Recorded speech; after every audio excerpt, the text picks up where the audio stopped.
So solving trig equations actually involves finding angles that have the specified trig ratio.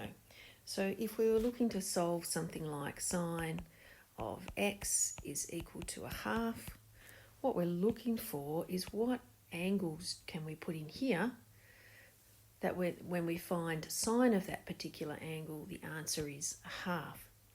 And to do this solving process, we make use of what we know as the inverse trig functions, which are inverse sine, inverse cos, and inverse tan. And we'll have a look at those and how they actually operate on your calculator, both your standard scientific calculator and your cos calculator. Now, the process of solving trig equations is complex, and there are many different ways that you can go about solving it, and many different ways of actually visualizing what the solution process actually is. But because we're looking for, as I said, because we're looking for angles that have a specific trig ratio, we can use the unit circle and to look for the coordinates of the points on the unit circle that match the given trig ratio. So here I've got 2 points on this unit circle and they both have the same cos value. And I've also got here a cos graph as well. And you can see that for a specified value, this will be our specified value for our cos value, that by finding the intersection points of the cos curve with this line here, we also find solutions. And you can see that there are multiple solutions along this curve. And if we go back to the unit circle, we can generate multiple solutions by rotating around and around. And because there are multiple solutions and the graphs are periodic in nature, there are general solution patterns. There's patterns to how these solutions occur, and we'll look at those in another video. These are called general solutions. But first, let's have a look at our inverse trig ratios. So we know that inverse functions kind of undo each other. So let's start with some inverse functions that we're very comfortable with. Let's start with x squared. Now if I take x squared and I put that function inside its inverse function, which is the square root function, what we get out is in fact just x. And that's the same with any inverse functions that we work with. If we take a function and we compose it with its inverse, then what we get out is in fact just x. And so what we do when we're working with our inverse trig functions is that we'll take a particular sine value for a particular angle. So let's call it half, so that it's equal to half. And then to get the x out, what we're actually going to do here is we're going to find sine minus 1 of both sides. I didn't leave myself enough room there. And this side comes together to just give you x. And our other side is simply inverse sine of the value that we started with. So when we are using inverse trig functions, we're actually undoing that trig ratio idea. It undoes itself. So anyway, let's have a practice with some. So we're going to use our knowledge of exact solutions and we're going to work backwards. So we know that sine of pi on 3 is equal to a half. Therefore, if we're finding inverse sine of a half, we know that the answer is going to be pi on 3. We know cos of pi on 4 is 1 on root 2. So inverse cos of 1 on root 2 is pi on 4.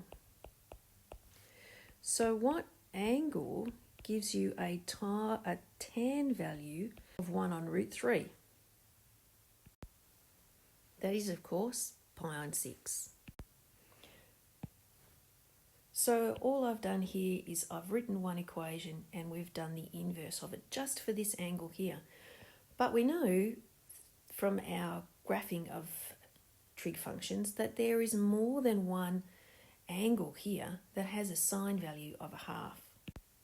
Using our unit circle model, a sine value of a half means that the coordinates of the point on the unit circle, the y coordinates for the point on the unit circle, are a half. So we have 1 point here and 1 point over here that both have their y coordinate as a half. And yet the solution that we're getting is only this first angle here, pi on 3, not this second angle here, which is 2 pi on 3, as you would expect. And this is an issue, just getting one of the solutions, that also happens with your calculators. Using an inverse trig function on a calculator will give you a single angle answer, with the required ratio. And that doesn't matter whether you're using a scientific calculator or whether you're using your CAS calculator. If you use the inverse sign notation, it will just give you one answer. Now, just as a little aside, many of my students in the past have found finding trig ratios much simpler to do on a scientific calculator, and you can take a scientific calculator with you into the exam. And so you can work your scientific calculator in radian mode as well, but most scientific calculators in radian mode still give you decimal radians. So it won't say pi, it will say 3.14. So my suggestion would be to work, if you're going to use a scientific calculator, work with it in degrees and then convert your angles yourself. Now, interestingly, if you put inverse sine of a half into a scientific calculator, you'll get 30 degrees out. And if you put inverse sine of minus a half, you'll get minus 30 degrees out. So the calculator is giving you the first quadrant angle for sine of a half. So here's sine of a half. First quadrant angle is 30 degrees. For sine of minus a half, here's sine of minus a half. It's giving you the angle in the fourth quadrant and calling it negative 30 degrees. The same idea happens with the cos angle. Inverse cos of a half is 60 degrees. So cos of a half, this is where we're at our cos values. Cos of a half is here. So we're either looking at this point here or at this point here. And the calculator defaults to the first quadrant. But have a look at this one, inverse cos of minus a half. So minus a half for cos is this point on the x-axis here. So we're either looking at this point on the unit circle or this point on the unit circle. So we're in the second and the third quadrant. And what your calculator does is gives you 120 degrees as your answer. That's because to get to this position here on the unit circle, it's actually rotated through 120 degrees to get to here. And the same thing happens with tan, inverse tan. Tan of 1 is 45, so tan of 1 is this angle here. So angles in the unit circle that work are either this position here on the unit circle or the one on the opposite side of the circle that you read back through 0 to come up with 1. But the calculator is giving you the angle in the first quadrant. If tan is inverse tan of minus 1, you get minus 45 degrees. So minus 1 for tan is down here, which gives you this position here and that position there on the unit circle. And again, it's given you the angle in the fourth quadrant and written it as minus 45. So you need to remember, for inverse trig functions on your calculator, you get a single angle. And even with your CAS calculator, if you've got it in radians mode, if you ask it for inverse tan of minus 1 and your calculator is in radians mode, the answer that you will get is minus pi on 4. Again, one single answer and in that fourth quadrant. The same is true of inverse cos of negative numbers. It gives you the exact value in the second quadrant here, and inverse sine of negative a half gives you negative pi on 6, again in that fourth quadrant. So to find all the solutions for trig equations, you have to do it by hand, and you need a systematic approach. And your first step is always to write your function as sine of something equals, cos of something equals, or tan of something equals. And that might mean that you need to do a little bit of rearranging. So if you're given this equation here, minus 1 from both sides, divide by 2, it will give you sine of x is equal to negative a half. And this is what we work with here.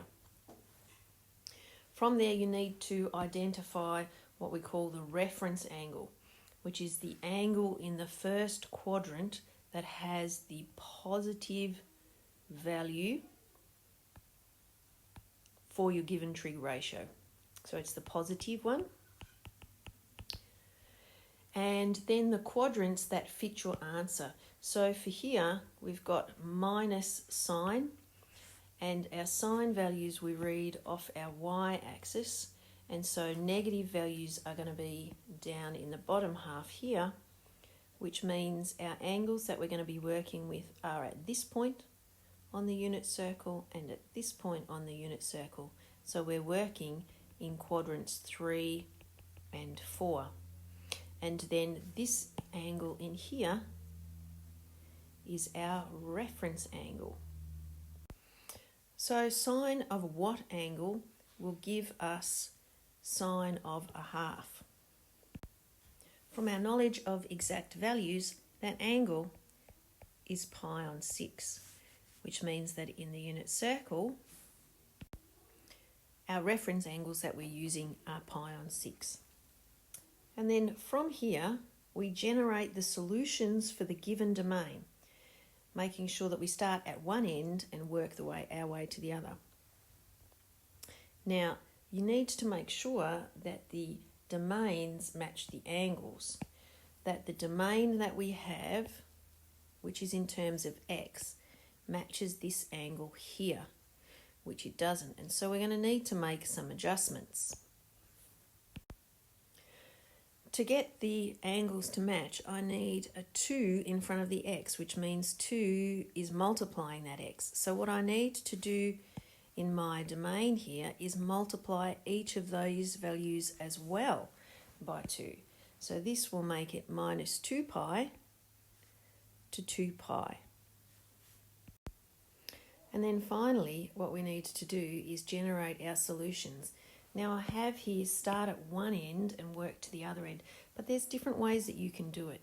So we're going to have to work somehow or other from negative 2 pi to pi, going around and around the units.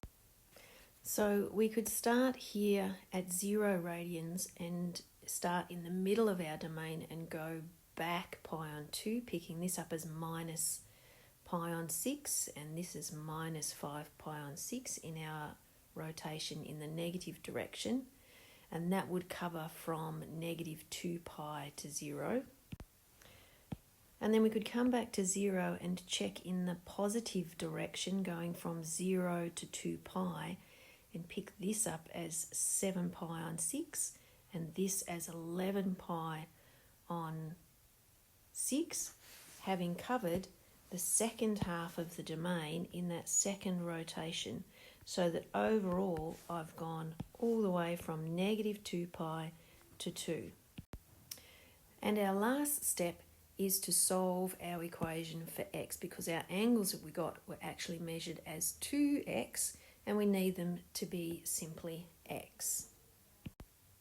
So that means that for each of our answers, we need to divide it by 2 or multiply it by a half to get our final answer. So each of our values needs to get multiplied by a half, and that gives us final answers of x is equal to the 4 values, all on 12, which all fit within the original domain for x, which was between negative pi and pi. So let's solve this equation here. First step, write the equation so that its cos is equal to something. Now we need to identify our reference angle and the quadrants that we're working in. So our reference angle is pi on 6, and since the cos value is negative, that means that we're working in the second and third quadrants, and that each of those angles is pi on 6 from the negative x-axis. So that's pi on 6 and that's pi on 6. So now we're going to start to generate our solutions using these 2 points here. And so we're going to start at the end of our domain and work across. Now I've already checked, and I should have told you that I did this before, that our angle here, x, matches what we've got here. So this is the domain that we're going to work with. And so I'm going to start at minus pi radians, which if this is our 0, minus pi radians is back here. And then I'm going to travel around and I'm going to record the measurements as I go. So if I'm currently at minus pi and I come this way, this position here is minus pi plus pi on 6. And I'll continue around to 0 radians, and I have to keep going. I finish at pi radians, so around I go, and then I encounter this angle here. So I've come from 0 now. This angle here is pi minus pi on 6. And that brings us to the end of the rotation here at pi. So another way to think about working your way through the domain is to start at 0 radians and work your way around the circle by splitting the domain in half. So I'm going to go from 0 to pi, doing the positive values, pick up one angle, and then 0 to negative pi, picking up the other angle. The only thing you need to make sure if you're going to do this is that you cover the whole of the domain. So I should have 2 solutions, which is what I've got here. Now I'll tidy these up. So I've written minus pi as minus 6 pi on 6 plus pi on 6 so that I can add the fractions together. And pi becomes 6 pi on 6 minus pi on 6, which gives 5 pi on 6. So these are our solutions here. So this equation here, we're going to find solutions for in the domain of 0 to 2 pi for x. You'll notice that the angle that we've got here is slightly different to what we've got here, so we'll need to fix that later. But our first step is always to write it as sine of something is equal to. And we get sine of 2x is equal to negative root 3 on 2. Next we need our reference angle and our quadrants. So let's start with our quadrants this time. We've got sine of minus root 3 on 2, which means our value is going to be down here for on our sine axis in the negative area. And so our corresponding positions on the unit circle are in the 3rd and 4th quadrant. And now we'll find our reference angle. And our reference angle will be the angle that gives us sine of something is equal to the positive version of our answer, root 3 on 2. For the reference angle, we're always finding the equivalent angle in that first quadrant. And we know that pi on 3 gives us root 3 on 2, and so our reference angle is pi on 3. So now we need to generate our solutions, and to do that we need to check our domain. And so we're looking for an angle which is 2x, but our domain that we're given here is only specified in x, so we'll have to adjust that first. So the current domain says that x is an element of 0 to 2 pi, but what we need is not x, but 2x. So if I'm doubling my x values, then I need to double each of the values for the domain. So I'll end up working with a domain that is 2 times 0 is 0 and 2 times 2 pi is 4 pi. So I'm actually going to generate my solutions from 0 to 4 pi. So to generate my solutions, I'm going to start over here at 0 radians, and I'm going to move around the circle. So this becomes pi on 2 radians, this becomes pi radians. I'm just going to write this in here so we track where we're up to. Pi radians, and then down to here, and this is our first angle, which is pi plus pi on 3, which is 4 pi on 3. So then we continue our journey on from that point around to here, and this is our second point, and we are pi on 3 back from 2 pi. So our answer is 2 pi minus pi on 3, which is 6 pi on 3 minus pi on 3. So our answer is 5 pi on 3. And so we've rotated from 0 around, picked up one answer, two answers. We're now at 2 pi. Our domain says we need to continue until we reach 4 pi, which is another circle around past both of these points. So both of these points are going to have another 2 pi added onto both of their values for our next two solutions.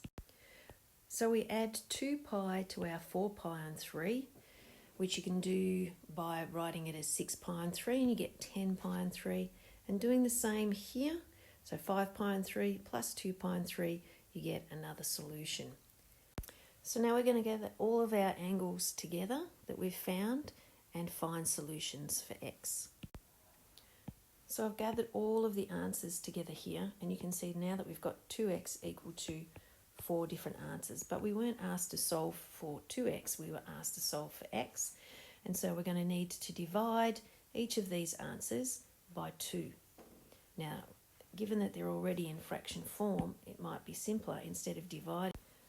And that will give us 4 solutions for x, all of which fit in the original domain for x. You can simplify the angles if necessary. So in summary, inverse trig functions on your calculator are only going to give you one of the values that you need. To solve a trig equation, you need a systematic approach. You need to make sure that your equation's written as sine of something is equal to cos of something, or tan of something is equal to. Then you need to identify which quadrants that you're working in and the reference angle that you're going to be working with, remembering that your reference angle is always the angle in the first quadrant that gives you the positive value of your answer. Then from there, you generate your solutions for the domain that matches the domain that's in the angles. So if you've got sine of 2x, then your domain should say 2x is an element of. If you've got sine of theta plus pi on 2, then this should say theta plus pi on 2. So you find all of your solutions and then you simplify your solutions solving for x.